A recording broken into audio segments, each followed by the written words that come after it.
for today's video guys, agpakan tayo iti gapi lagi diya ubing. Kanhandar pa dito white bago tayo ikatid kanya da. So this style na pinch lang na ito pinch. So mas maganda nga tried da. Santo tayo ito ayan ti gapi. So dito guys kita nyo. Kanay pakita mo yung video ka.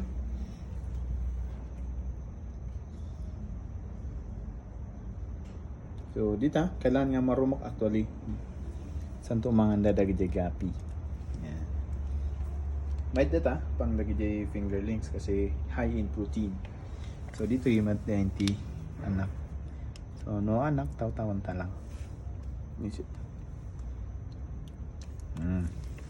Pati breeders actually kanta. Kano dati pigsa da nga gitlog. So dito yung nabati. Ipakota pang next week dapat niya. So yun lang. Bye-bye.